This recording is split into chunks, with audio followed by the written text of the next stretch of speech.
बिस्मिल्लाहिर्रहमानिर्रहीम। साथियों, मां आहियां हाकिम अली नारे जो अॼु हिकिड़े नए टॉपिक सां तव्हांजे साम्हूं आहियूं। अॼु जंहिं मौज़ू ते असां ॻाल्हाईंदासीं उहो आहे साह जो सिरिश्तो।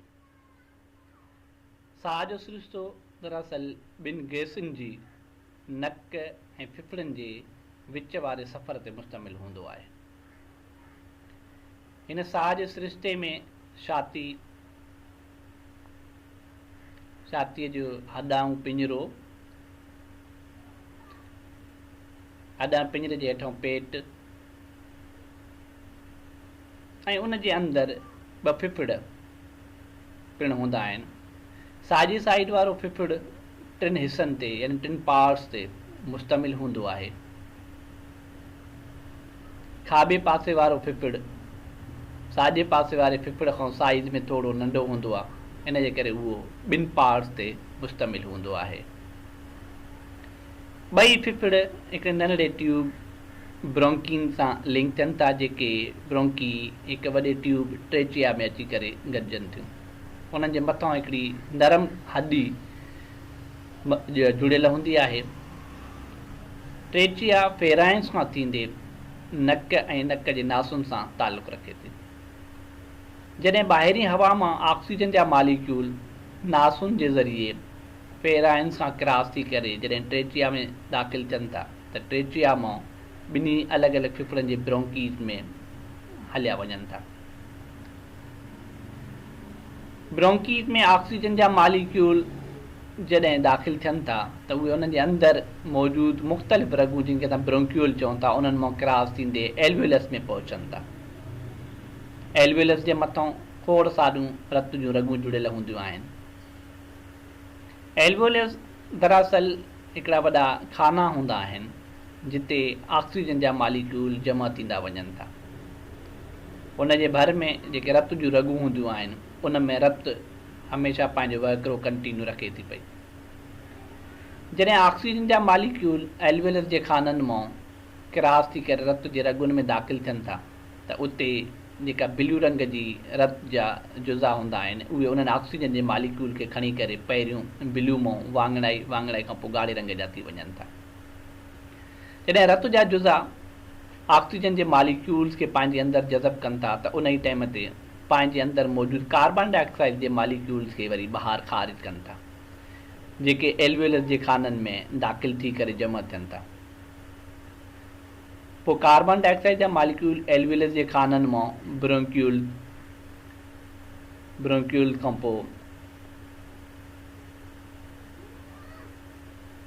ब्रोंकी ऐं ट्रेचिया जे रस्ते फेराइंस मां थींदे नक जे नासुनि जे ज़रिए ॿाहिरि ख़ारिज थी वञनि था। साथियो, इहो हुयो असांजो इनहेलेशन यानी साह जो अंदरि खणणु ऐं साह जो ॿाहिरि खणणु। साह जे अंदरि खणण जे दौरान ऑक्सीजन जा मालिक्यूल ॿाहिरीं हवा मां नक जे ज़रिए जिस्म जे अंदरि दाख़िल थियनि था, जेके फिफड़नि ताईं पहुचनि था।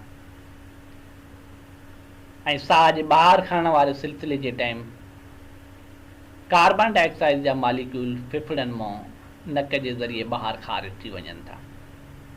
दरअसल इहो हुयो साह जो सिरिश्ते जो अमल। इन सिरिश्ते जे दौरान अहम रोल फिफड़नि जो ऐं नक जे विच में थिए थो। अचो इन्हनि जो निचोड़ पढ़ूं। साथियों, साह जो सिरिश्तो गैसुनि जी मटासटा जेका नक ऐं फिफड़नि जे विच वारे सफ़र ते मुश्तमिल आहे ते तालुक़ु रखे थी।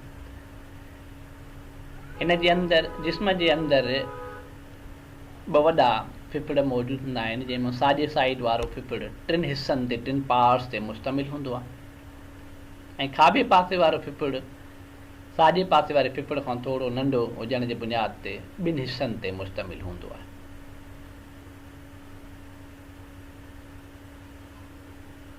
फिफड़ ब्रोंकी, ट्रेचिया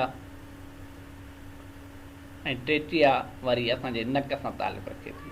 नक जे ज़रिए जॾहिं ऑक्सीजन जा मालिक्यूल नासुनि खां थींदे फेराइंस मां गुज़रंदे सिधो फिफड़नि ताईं पहुचनि था ऐं फिफड़ में ऑक्सीजन जा मालिक्यूल एल्वियलस में अची करे जमा थींदा वञनि था। जॾहिं ऑक्सीजन जा मालिक्यूल काफ़ी तइदाद में एल्वियलस जे अंदरि जमा थियनि था त एल्वियलस जे खाननि जे भर में रत जूं रगूं पिणु मौजूदु हूंदियूं आहिनि, जिते रत हमेशह वहिकिरो कंदी रहे थी।